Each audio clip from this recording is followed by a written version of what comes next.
est-ce que les RH sont censés faire les pompiers? Est-ce qu'ils sont pas censés plutôt avoir une projection, pouvoir se tenir en veille, pouvoir faire des choses comme ça? Est-ce que c'est encore possible aujourd'hui de se tenir en veille dans une administration française qui, comme tu le disais, rajoute des couches, des couches, des couches? Avant de mettre quelqu'un en poste, il faut s'assurer qu'il sera capable de réagir assez rapidement face aux situations qu'il va être amené à constater et à traiter. Donc s'il n'y a pas de formation en amont, moi je vois des personnes qui perdent des heures à chercher sur internet une réponse parce qu'ils savent pas en fait, ils savent pas où chercher, ils savent même pas où chercher.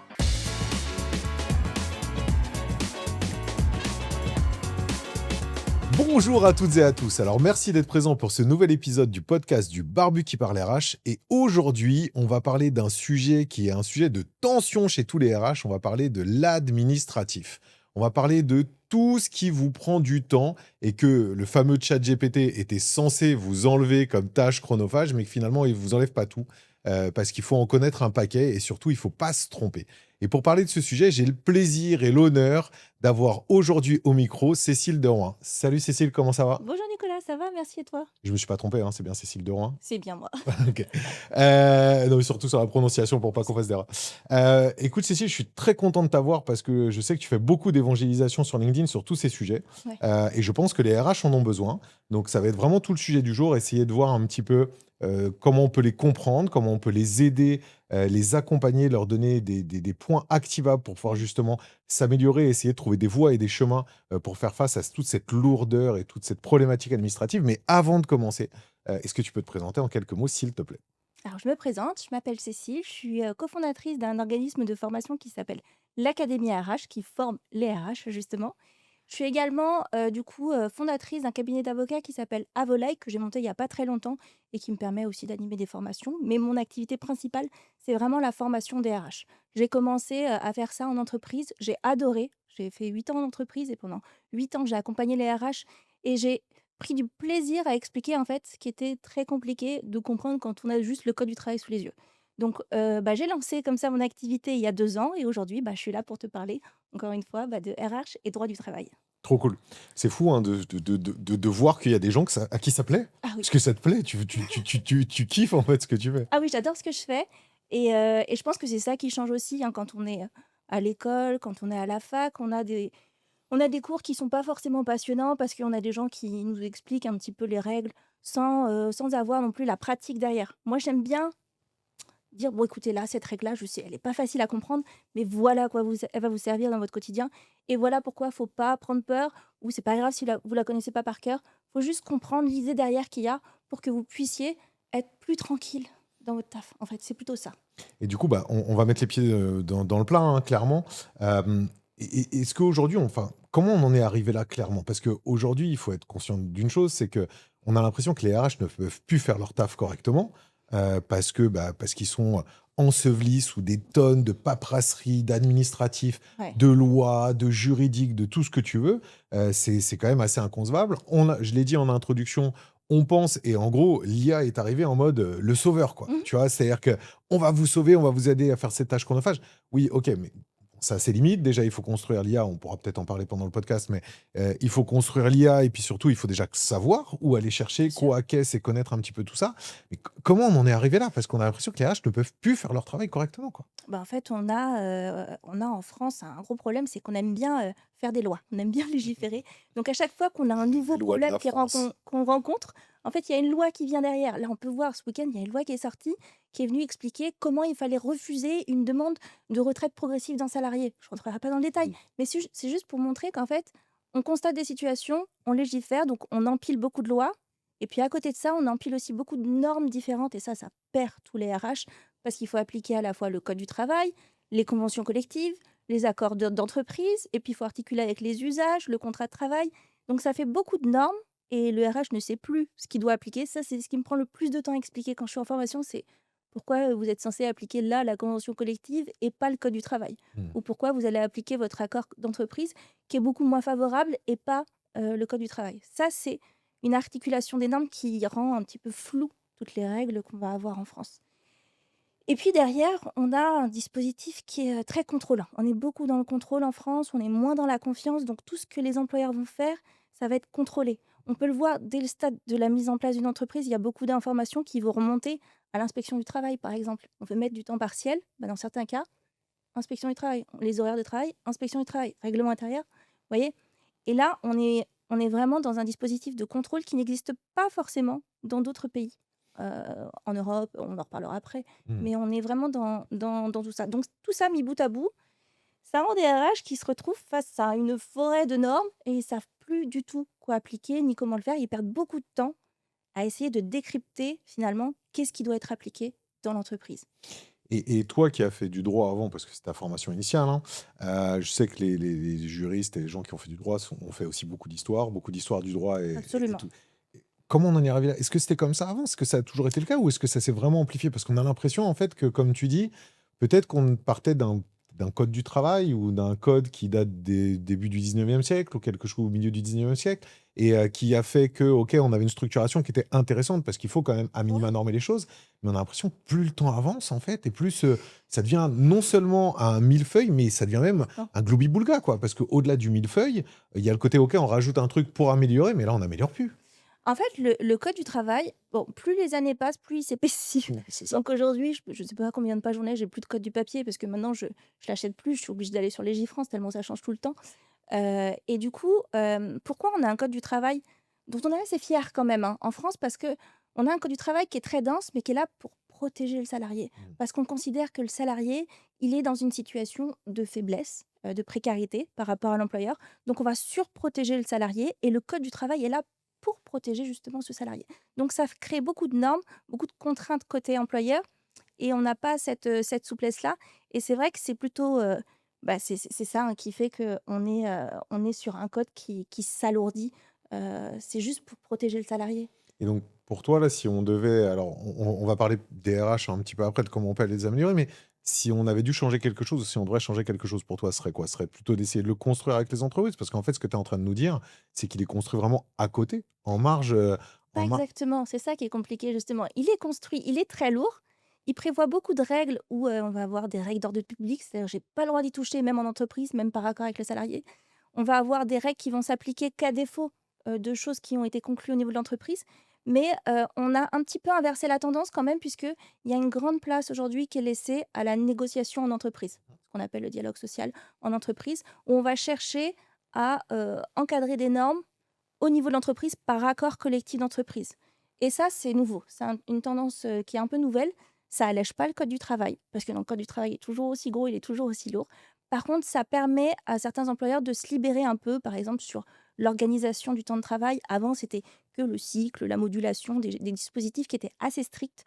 Aujourd'hui, par accord d'entreprise, on peut faire à peu près ce qu'on veut sur l'organisation du temps de travail, tout en respectant les 35 heures, ce genre de choses. Mais ça laisse plus de souplesse à l'entreprise. Donc on est, finalement dans une logique où, il y a pas que le code. Il y a le code, mais il y a tout le reste à côté et on tire quand même vers, un choix qui est fait au niveau de l'entreprise, mais que sur certains aspects. C'est ça qui est plus difficile, et pas en plus sur tout. et en plus, il faut les connaître. Et il faut Et en plus, connaître il faut savoir ce qu'on a le droit de faire. et il faut se faire accompagner du coup, parce qu'on est incapable de savoir quand on est RH ce qu'on a le droit de faire et ce qu'on n'a pas le droit de faire. C'est là où c'est le plus difficile. Parce que si je vous dis: «Oui, bah, la période de référence, moi je ne sais pas ce qu'il y a chez vous parce que, comme pour les congés payés par exemple, chez vous ça peut être l'année civile, vous c'est à partir du 1er juin», j'en sais rien. Ça peut être décidé au niveau de l'entreprise. Ça, il y en a, ils se disent: «Ah bon, je savais pas que c'était nous qui pouvions Mmh. décider, je pensais que c'était le code du travail, Mmh. point». D'où l'évangélisation qu'il faut faire. Ouais. Avant d'arriver là-dessus, tu nous disais que c'était pas le cas dans tous les pays. Est-ce qu'on est parce que il faut être honnête, encore une fois, on en parle tout le temps, la suradministration française, la surnormalisation Ouais. française. C'est le cas dans beaucoup de domaines, on le sait et on le voit, ces sujets de grève, ces sujets de comment dire? Tension. De bataille et de tension à l'Assemblée nationale constante. Enfin, ces sujets même de tension entre les différents organes syndicaux, enfin et comment dire? Et le gouvernement et les organes politiques. Mais est-ce qu'en RH, c'est le cas aussi? Est-ce que toi, tu as eu un petit coup d'œil, tu as pu voir ce qui se passait? Est-ce que c'est plus simple ailleurs? Est-ce que c'est plus simple ailleurs? Alors, si on devait faire, un classement des pays dans lequel c'est le plus lourd, la France est clairement dans le top 3, voire dans le top 1. Ça, il y a pas de doute. D'un point de vue administratif, process RH, on est, vraiment, comme je le disais, dans un dispositif de contrôle. Donc on est, parmi les pays en Europe où on a le plus de choses à vérifier, le plus de normes à appliquer. Donc On ressemble quand même pas mal aux pays qui sont, autour de nous, l'Italie, l'Espagne, ça ressemble. Il y a beaucoup de contrôles, il y a beaucoup de normes, peut-être un peu moins de contrôles, mais beaucoup de normes aussi à respecter. Et puis, il y a des pays comme l'Allemagne où là, c'est très encadré, du coup, il y a beaucoup de normes, mais c'est plus facile à mettre en œuvre parce qu'ils sont un peu plus accompagnés en interne. Donc ça pourrait être pas mal, par exemple, pour s'inspirer de ce qui existe ailleurs, bah, peut-être un peu plus accompagner nos entreprises Et en comment ils interne. font pour être accompagnés en interne? Bah, je sais pas, par exemple, il y avait j'ai vu qu'il y avait un secrétariat, alors ils appellent ça en allemand, je sais plus comment ils appellent ça, qui, permettait de faire un espèce de support interentreprise pour, mettre en place les premiers process RH au départ. OK. Donc c'est mutualisé, en fait. Donc quand, nous ici, on a une boulangerie qui ouvre et qu'il y a un boulanger, il se dit: «Tiens, il faut que j'embauche», c'est à lui de gérer tout seul ses process RH et se dire: «Tiens, il faut que je fasse une DPAE, il faut que je fasse des affichages obligatoires». Enfin tout ça, quand on est juste boulanger et qu'on veut ouvrir une boulangerie, c'est très compliqué. Là où on pourrait peut-être avoir un accompagnement, Une sorte de coopérative bah, qui ouais, c'est ça. d'accord. Donc on coopère, on travaille ensemble et puis on se décharge de ces questions-là qui empêchent l'entreprise d'avancer à ses tout débuts surtout. Je parle surtout pour les petites boîtes parce que pour les grosses, on sait qu'elles ont un service RH et qu'elles sont plus outillées. Mais en tout cas, pour les petites boîtes, il y a ça. Donc par rapport, à l'Allemagne, on a cet encadrement qui permet un peu de faciliter la tâche, au niveau RH. Après, en fait, nous, notre cible, ça a toujours été notre cible. Quand j'étais à la fac, on m'en parlait déjà et aujourd'hui, on en parle encore. Les pays nordiques sont un vrai modèle pour, Mais ils la sont bons dans France. tout, ces pays nordiques. C'est un Les pays modèle pour nordiques, l'éducation, c'est un modèle pour tout, c'est un modèle pour tout. ils ont ce qu'on appelle la flexi-sécurité et là, en fait, on est, dans une souplesse énorme côté donc flexi-sécurité, c'est flexibilité pour les employeurs, mais sécurité pour les salariés. Flexibilité pour les employeurs, on peut embaucher très facilement, c'est pas lourd administrativement. On peut aussi licencier très facilement, donc on peut prendre et se séparer de salariés assez facilement. Par contre, derrière, on a un énorme filet de sécurité, pour le salarié, puisque lui, il pourra aller au chômage beaucoup plus facilement. Il est très bien indemnisé au chômage et il est accompagné dans sa démarche pour des reconversions, pour des formations, donc il retrouve assez vite du travail. C'est pour ça qu'ils ont un taux de chômage qui est assez bas dans ces pays-là, c'est parce qu'ils ont ce fonctionnement de flexi-sécurité. Nous, on aimerait bien aller vers ça, mais on est plus dans la sécurité que dans la Que de la flexibilité. flexibilité. On est d'accord. C'est ça qui nous manque, en fait. Donc on a grossi le volet sécurité, donc on protège, on surprotège le salarié et l'employeur, ça devient compliqué pour lui de faire, des choses parce qu'il est, justement, parce qu'on disait, hein, il est encadré, par beaucoup de normes, ça commence à la rédaction du contrat, mais c'est aussi le cas au moment de la rupture, on le voit bien. Ce serait pas mal la flexi-sécurité, mais je sais pas si on est prêt parce que le problème, c'est quand on parle de flexibilité, Ça fait du peur. ouais, ça fait peur et puis, tu sais, on agite toujours les foulards rouges, des Bah oui. États-Unis, de l'Angleterre qui font, enfin, sur lequel d'ailleurs il y a aucune sécurité pour le coup, Mais il y a pas voilà, il y a la très peu de flexibilité, mais pas de sécurité, ouais, sécurité. effectivement. Ça pourrait être intéressant. Super, merci beaucoup pour cette perspective internationale. C'est cool, ça nous donne un petit peu vers où il faut aller. Maintenant, si on se repositionne du côté, des RH en tant que tel, Mmh. donc parce que malheureusement, on n'y est pas encore, hein, sur cette Non, flexi-sécurité, du tout. même si ça pourrait être pas mal d'y arriver. Aujourd'hui, comment elles peuvent faire pour bosser correctement? Ça va être un petit peu le point et puis j'ai envie de te dire, hem commençons par un sujet qui est: est-ce qu'aujourd'hui les RH sont formés? Et du coup, comment elles pourraient se former correctement à ce sujet-là? Parce que j'ai l'impression, en fait, que les RH ne sont pas formés. Il y a Ouais. masse de masters RH, Oui, d'écoles qui font des sujets RH et j'ai l'impression que les meilleurs RH, je dis bien entre guillemets «les meilleurs» parce que voilà, tout du moins ceux qu'on entend, ceux qui parlent, ceux qui sont là et ceux qu'on voit assez régulièrement, j'ai l'impression que pratiquement aucun n'a fait un master RH. Tu vois ce que absolument. je veux dire? Oui, C'est-à-dire qu'ils oui. sont tous passés par autre chose. Bah, en France, bah, comme de nombreux pays, ça pour le coup, la profession RH, elle est pas réglementée. Ça veut dire que, bah, c'est pas comme les avocats, les infirmiers, les experts comptables, je suis pas obligée de passer un diplôme pour devenir RH et en entreprise, il y a beaucoup de personnes qui, se reconvertissent finalement dans ce métier en se disant: «J'y arriverai, je me formerai». Sauf que, on prend pas le temps forcément de les former. Alors il y a ceux qui sont formés dès le départ et ça c'est très bien parce qu'ils sont au clair sur, ce qu'ils vont voir en entreprise et ils sauront reconnaître les situations et tout de suite prendre les bonnes mesures. Et il y a ceux qui, vont apprendre sur le tas et ça, ils sont très nombreux en fait dans cette situation. Moi, je me rends compte quand je fais mes formations, je le vois. Des personnes qui ont appris, sur le tas, quand je leur explique les règles, ils font: «Ah oui, je comprends mieux maintenant en fait. Ah OK, c'était pour ça que je devais faire ça? Ah bah, si j'avais su, ça aurait été plus facile pour moi dans mon quotidien, j'aurais moins stressé». Et donc on a des RH qui aujourd'hui sont clairement pas assez formés. Il y a pas de Il y a une formation qui est prévue normalement par les employeurs. Il y a des formations obligatoires à l'égard de ces salariés pour les maintenir à leur niveau de compétence, mais ils osent pas le demander. Et ça, c'est très étonnant. Alors, je le vois à titre perso parce que moi, j'anime moi-même les formations et je vois en fait que les RH viennent souvent se former dans mon organisme hors temps de travail. Hors temps de travail, parfois avec leurs propres deniers, ils se financent leur formation avec leur CPF. Et il y en a, ils disent même pas à leur employeur qu'ils sont en train de se former alors qu'ils ont aucune volonté de quitter l'entreprise. Juste, ils veulent être plus à l'aise sur leur poste et ils sentent qu'il leur manque quelque chose et ils vont se former le week-end, le soir, sur la pause déj. Pourquoi? Pour être capable en fait d'exercer leur tâche quotidiennement et de manière moins stressante. Mais donc, du coup, ce que tu es en train de dire, c'est presque une honte. Ils se cachent de pas savoir, en fait, ce qu'ils doivent savoir, Oui, entre guillemets, mais en même temps, on leur a jamais donné. Donc, c'est comment ça. ils peuvent s'en... Donc, ça rejoint deux points. Ça rejoint le premier point qui est que comment s'en sortir quand tu n'as pas les connaissances? Parce qu'au final, on leur demande énormément de choses, mais sur lesquelles ils n'ont pas de C'est ça. connaissances. Et le deuxième point qui est, est-ce qu'ils sont pas un peu trop sous pression générale de l'entreprise, du chef d'entreprise, mais je dirais, du ou de la chef d'entreprise, mais je dirais même au-delà de ça, de l'environnement global de l'entreprise, tu vois, qui est aussi, bah, ils sont aussi sous pression des salariés, ils sont aussi sous pression de tout le Complètement. monde. Et donc, du coup, comment faire son travail correctement avec une multipression autour de ça et une méconnaissance de certains sujets? Enfin, c'est... Ah ouais, tu as totalement raison. Les RH, ils ont le poste qui est le plus difficile à avoir parce qu'ils sont en contact direct avec la direction qui, va mettre, parfois des pressions en termes de rentabilité, de rapidité, mais aussi ils veulent zéro risque juridique. Vous faites ça, mais vous le faites bien, je veux pas que ça me coûte de l'argent et puis en face, eux, ils ont les salariés qui viennent les voir pour des problématiques courantes, sur lesquelles, les salariés attendent des réponses immédiates pour avoir un climat social qui soit serein, on attend que son RH réponde quand on lui pose des questions, ce qui est bien normal. Et dans tout ça, il faut quand même respecter le cadre réglementaire et administratif et penser aux affichages, à tout ce qu'il faut faire pour les visites médicales, ce genre de choses, pour que ça fonctionne et que l'entreprise ne prenne pas de risques. Donc aujourd'hui, clairement, les RH sont sous pression parce que ils sont face à toutes ces demandes. Et comment est-ce qu'ils peuvent encore faire leur travail correctement? Oui, s'ils acceptent de prioriser. Et s'ils acceptent de se dire: «Je ne sais pas tout faire, je ne saurais pas tout faire. Moi-même, je ne sais pas tout faire» et je suis très transparente là-dessus, je le dis tout le temps, du coup à mes apprenants, je leur dis: «Écoutez, l'objectif, c'est pas que vous sachiez tout. L'objectif, c'est juste que vous soyez capable de savoir quand il y a une situation qu'il faut traiter maintenant» et souvent, ils font les pompiers et en fait, le boulot des RH aujourd'hui, c'est de prioriser.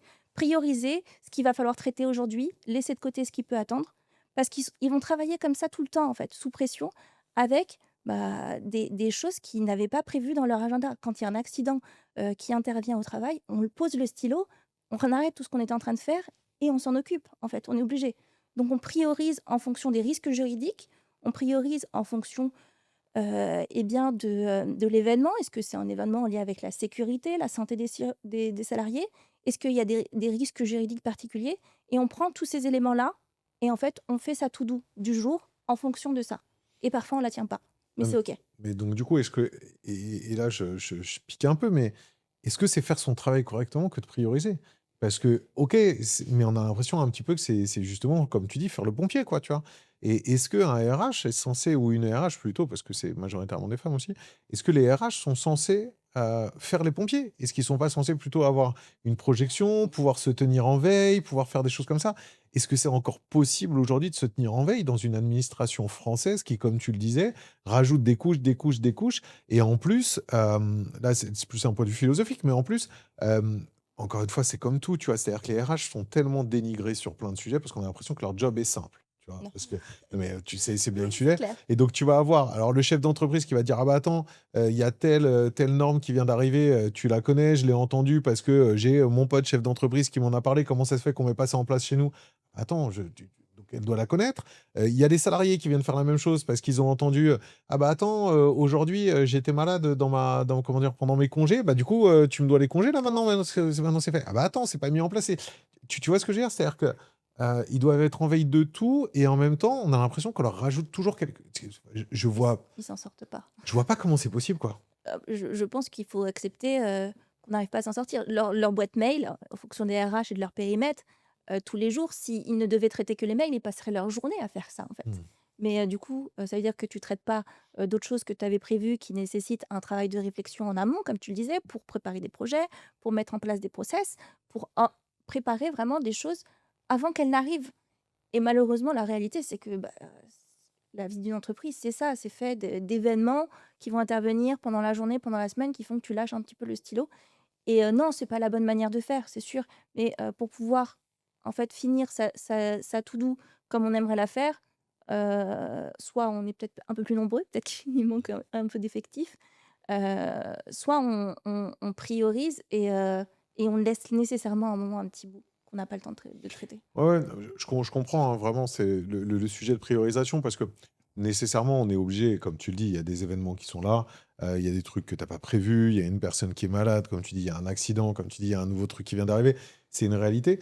Mais au final, et ça va être la question que je vais te poser aussi, c'est qu'est-ce qu'on doit changer et qu'est-ce qu'on doit changer d'une manière peut-être plus globale? Quel serait l'idéal de changement au global pour pouvoir faire en sorte que les RH puissent faire leur job correctement? Parce qu'aujourd'hui, j'ai envie de te dire, c'est pas une vie, clairement. Non, ouais, C'est-à-dire que pour moi, ils ont les RH ont le métier le plus important dans une entreprise parce qu'ils doivent gérer l'humain et sans humain, on a beau dire ce qu'on veut, l'entreprise, elle avance pas. Parce que c'est des gens, alors hormis sur certaines boîtes qui sont des purs SaaS où tu as deux personnes qui sont là, voilà, très bien. Et mmh, encore, ben, c'est des personnes qui le font, hein, clairement. Donc tu as ça. Tu as le sujet le plus risqué parce qu'encore une fois, on parle de juridique. Mais le côté juridique, au final, si jamais tu te plantes d'un point de vue RH juridique, il y a moyen que tu peux mettre une entreprise en péril bien complètement, sûr. parce que ça peut être très compliqué. Et en plus, comme tout le monde a l'impression que leur job est simple et qu'ils ne servent qu'à virer des gens, ils ont le poste qui est le plus détesté, on va dire, de l'entreprise. Alors, pas dans toutes les entreprises, bien évidemment, mais dans beaucoup de boîtes, on se dit, les RH, ils servent à quoi, tu vois? C'est clair. Hem, pour toi, ça serait quoi les changements globaux qu'il y aurait à faire pour pouvoir faire son job correctement? Est-ce que ça serait de repartir sur un nouveau modèle, de RH, c'est-à-dire de complètement révolutionner le monde de la formation RH? Est-ce que ça serait, révolutionner leur position dans l'entreprise? Est-ce que ça serait leur donner beaucoup plus de moyens? Est-ce que ça serait enfin, C'est un peu de c'est tout, en ouais, c'est fait. un peu tout, mais ce serait quoi l'idéal peut-être? Mais Parce ça commence par, je suis d'accord, par, déjà la formation des RH. Avant de mettre quelqu'un en poste, il faut s'assurer qu'il sera capable de réagir assez rapidement face aux situations qu'il va être amené à constater et à traiter. Donc s'il y a pas de formation en amont, moi je vois des personnes qui perdent des heures à chercher sur internet une réponse parce qu'ils savent pas en fait. Ils savent même pas où chercher ou ils savent pas qualifier la situation, ils comprennent pas ce qui est en train d'arriver. Je reçois un avis d'inaptitude, c'est la première fois que je vois ça. Qu'est-ce que je fais? Je suis en panique totale. J'ai jamais vu, pour moi, je connais les arrêts de travail, je connais pas l'inaptitude, je sais pas ce qu'il fait le médecin du travail. Donc on perd du temps bêtement, là où si on est formé, on sait ce qu'on doit faire et on avance un peu plus sereinement. Donc il y a un volet formation, ça qui est clairement, à mettre, en avant pour tous les RH. sur ce côté formation, est-ce que tu penses que l'IA peut être un plus ou est-ce que tu penses que justement, il faut quand même une grosse évangélisation des différents sujets pour pouvoir bien l'utiliser? Parce que sinon tu il y a moyen de se planter encore plus. Moi, je pense qu'il faut d'abord former avant d'utiliser l'IA. Pourquoi? Parce que l'IA, c'est super, ça répond, à beaucoup de problématiques, mais ça ne nous permet pas de comprendre quelles sont les règles qui ont été mises dans la machine pour appliquer et pour traiter une situation. Il faut qu'on soit capable, de savoir ce qui a été mis dans l'IA et de se servir de l'IA comme d'un outil, par contre, pour aller plus vite derrière. Ça, c'est clair, il faut y aller dessus. Il y a beaucoup de process aujourd'hui qui sont intégrés dans des outils RH qui sont aussi aidés par l'IA ou pas, hein. Parfois, il y a pas besoin d'IA, il y a simplement d'avoir un outil qui fonctionne bien. Il y en a de plus en plus aujourd'hui et il faut savoir, se s'outiller de ces outils-là parce que ça permet de ne pas perdre du temps, en fait, Mmh. un temps précieux qu'on a. Quand, ça fait 4 fois qu'on calcule, je sais pas, des forfaits jours, les jours de repos des forfaits jours pour chaque salarié et cetera, ou qu'on se fait des suivis Excel sur des tableaux, il y a la première question, c'est: «Est-ce que j'ai bien compris ce que je suis en train de faire?» Ça, c'est un sujet. La deuxième question, c'est: «Est-ce que je suis en train d'utiliser, l'outil le plus approprié qui me permet de gagner du temps?» Donc les outils, du RH aujourd'hui, ça, c'est la clé, c'est la clé, c'est pour l'avenir, c'est vraiment la clé pour les RH parce que c'est ce qui va leur permettre de se dégager du temps. Mais tout en restant capable de savoir comment on pilote l'avion, en fait.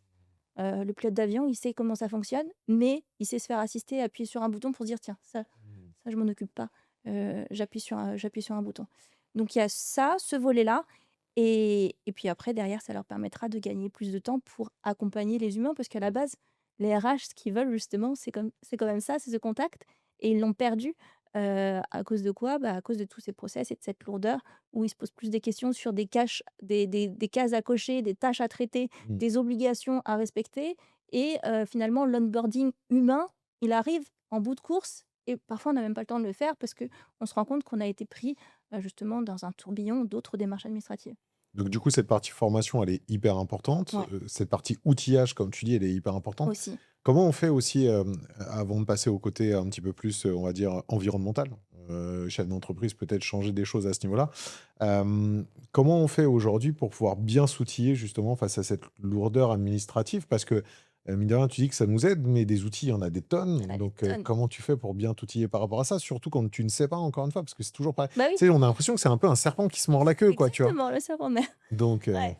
Ah bah, c'est pas facile de choisir ses outils donc là-dessus malheureusement c'est un peu, chacun va aller, faire son petit benchmark, en allant regarder ce qui se fait, à droite à gauche, en comparant les outils, en parlant avec d'autres RH aussi, d'autres entreprises pour voir ce qui se fait, hein. Là-dessus, dites-vous que les RH, ils travaillent tous, dans des entreprises différentes, ils font tous la même chose et ils se parlent pas en fait. C'est dommage parce que du coup, ils perdent, l'analyse que quelqu'un qui a peut-être pris 3 jours pour comparer tous les outils et pour se dire: «Tiens, celui-là, dans notre cas, c'est ce qui, va le plus nous intéresser» et c'est en parlant avec ces personnes-là qu'on peut aussi gagner du temps.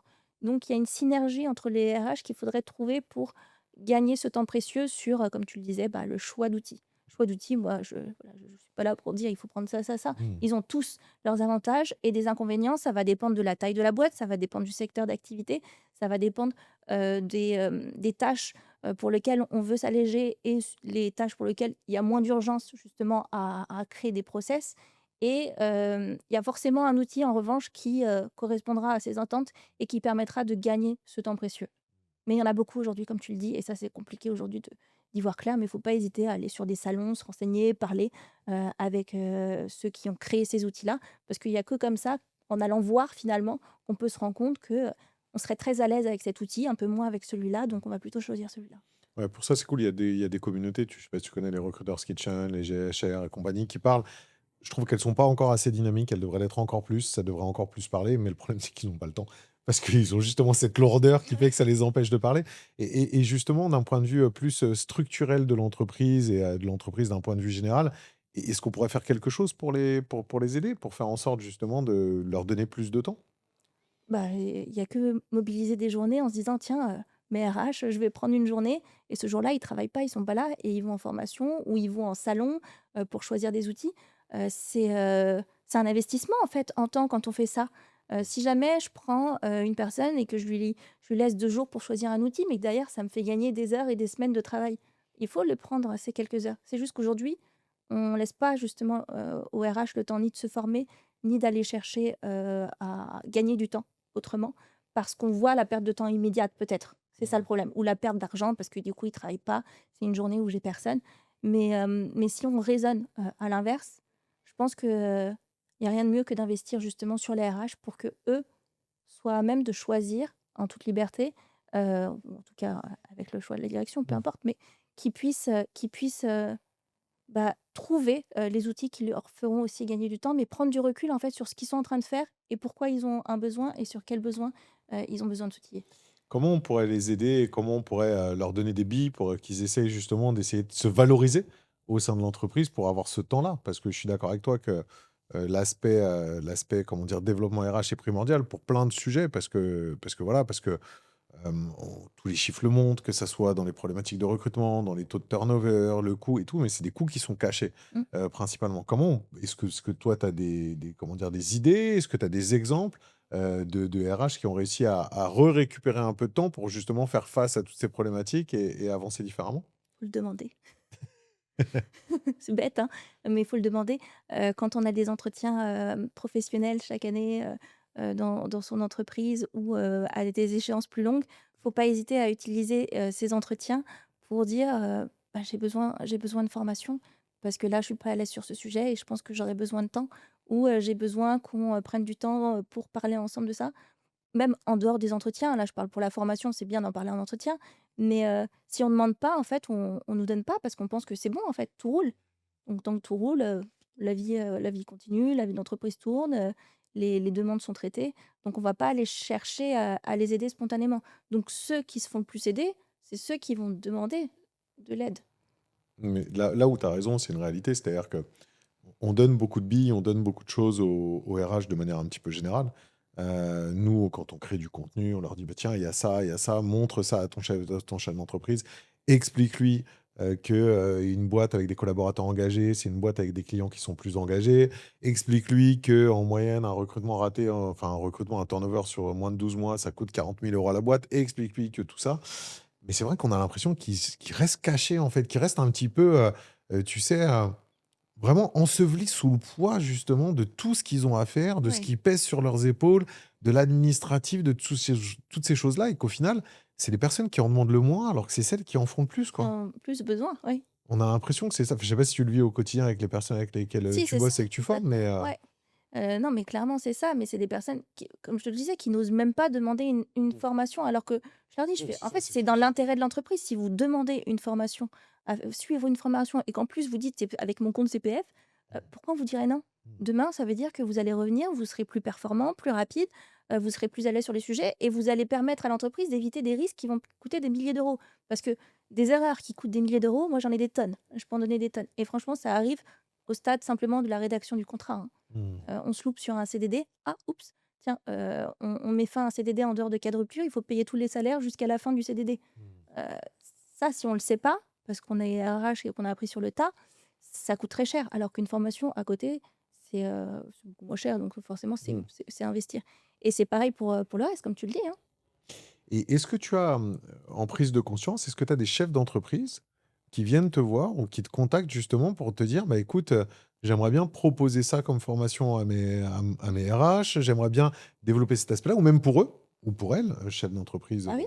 et est-ce que tu as ça? Parce que ça, ce serait intéressant de voir, en fait, ce côté un petit peu évolution de mentalité. Heureusement, oui, il y a des chefs d'entreprise aujourd'hui de plus en plus qui prennent le temps, eux aussi, de se former. Et en vrai, peut-être la problématique, elle est plus là.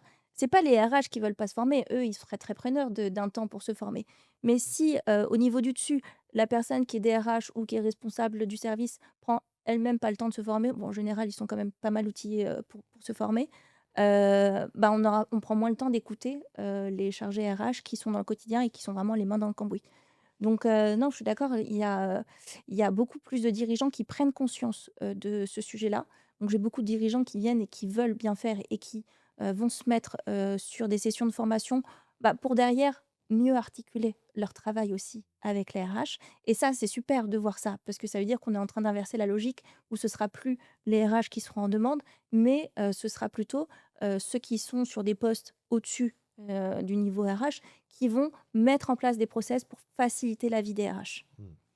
Et est-ce que tu penses, ce serait une dernière question et après on va clôturer le sujet, mais est-ce que tu penses qu'aujourd'hui, les RH peuvent «tout savoir» entre guillemets? Est-ce que tu penses qu'aujourd'hui les RH peuvent être suffisamment formés pour faire face à cette je te vois te dire non, pour faire face à cet amalgame Non. de besoins de données? Et s'ils le sont pas, comment ils font pour s'en sortir? Ils se font aider.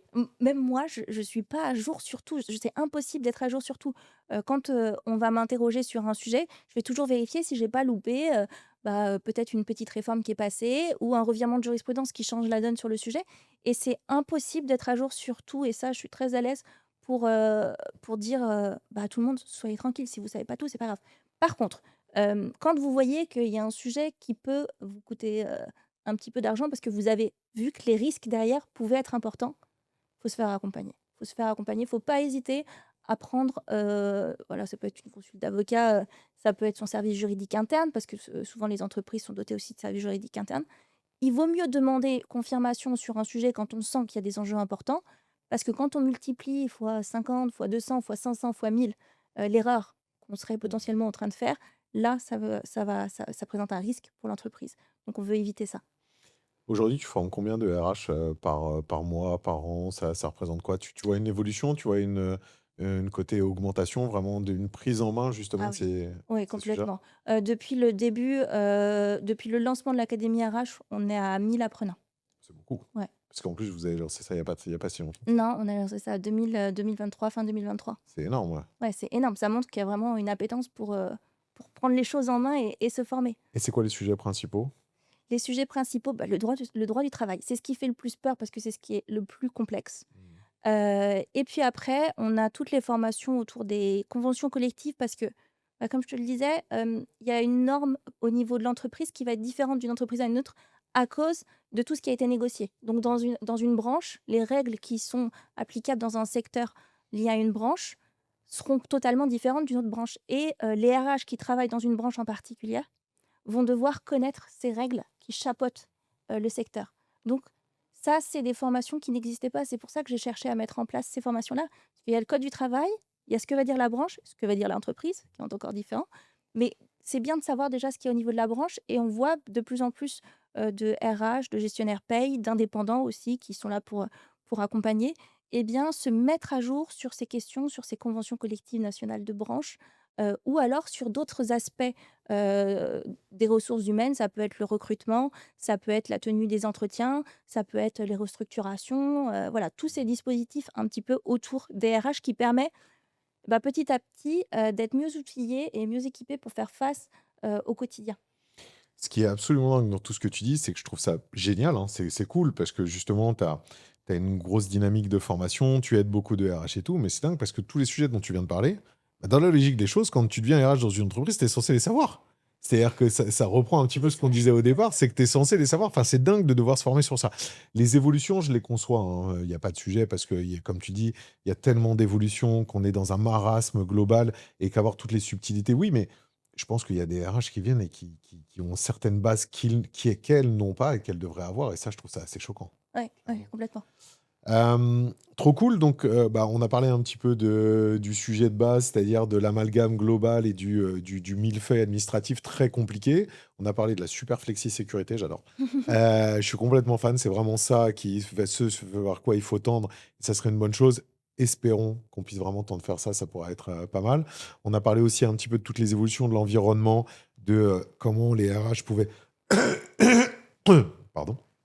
On a parlé un petit peu de l'environnement, de comment les RH pouvaient faire avancer, essayer d'avancer dans cet environnement qui est un petit peu compliqué. Si jamais tu devais te projeter avec la vision que tu as aujourd'hui sur le RH en 2050, en 2030, en 2040, en 2050, comment il serait et est-ce que tu le verrais toujours aussi enseveli sur une administration toujours plus lourde où tu as bon espoir que ça change d'un côté, où tu as bon espoir que les RH soient bien formés de l'autre et donc du coup qu'ils aient le temps de s'occuper vraiment beaucoup plus d'humains que d'administratifs. Tu le vois comment l'avenir? Moi, j'ai une vision un peu plus positive. L'avenir en 2050, je me dis, le RH, il sera plus, chef d'orchestre, que, musicien. C'est-à-dire qu'il se fera aider là où il a besoin d'être aidé avec, probablement beaucoup d'outils intelligents avec l'IA, et il se déchargera de toutes ces tâches administratives qui existeront encore, je pense. Donc ça, on ne pourra pas y couper. Mais en tout cas, il sera plus à l'aise parce que des outils le feront à sa place et il pourra se concentrer sur, ce qui lui a permis de choisir, ce métier, c'est-à-dire l'humain. Et donc ça veut dire que tu envisages des RH qui soient quand même mieux formés de base. Parce De qu'on le base, disait tout oui, à l'heure, et choisir les bons outils, bien utiliser l'IA, comprendre. c'est le comprendre. Ouais. Donc ça veut dire que tu envisages des RH qui soient bien formés de base. Et donc du coup, tu les vois comment ces RH? C'est une meilleure formation initiale? C'est une meilleure formation continue? C'est une prise en compte de vraiment du sujet et donc du coup une prise en compte des environnements et des entreprises pour pouvoir les accompagner dans ces changements? Tu le vois comment? Je pense que la formation, initiale qui existe déjà, ça ne changera pas. La formation continue, il faudra que les employeurs, la recherchent en priorité. Si jamais on voit qu'il y a pas la formation initiale, prendre le temps de former, ces personnes qui vont, occuper des postes RH pour derrière être sûr d'avoir la personne la plus compétente sur le poste. Parce que, celui qui sortira, avec son diplôme et qui maîtrisera tous ces outils pour lui permettre de gagner du temps et se concentrer sur l'essentiel et être moins dans le jus, c'est celui-là qu'on choisira ou alors celui qu'on est, capable d'accompagner pour aller vers ce même résultat. Un RH augmenté qui connaît plein de sujets, j'adore. Je suis fan. Je veux aussi qu'il s'occupe de l'humain. Trop cool. Merci beaucoup, Cécile. Et je t'en prie, merci à toi. Félicitations! Vous avez encore écouté un épisode du Barbu jusqu'au bout. Le Barbu vous donne des clés pour décortiquer le monde du RH d'aujourd'hui et de demain. C'est gratuit et surtout, c'est fait avec le cœur. Le meilleur moyen de vous aider? Vous avez juste à mettre un avis 5 étoiles sur votre plateforme d'écoute préférée. Je compte sur vous et à très vite!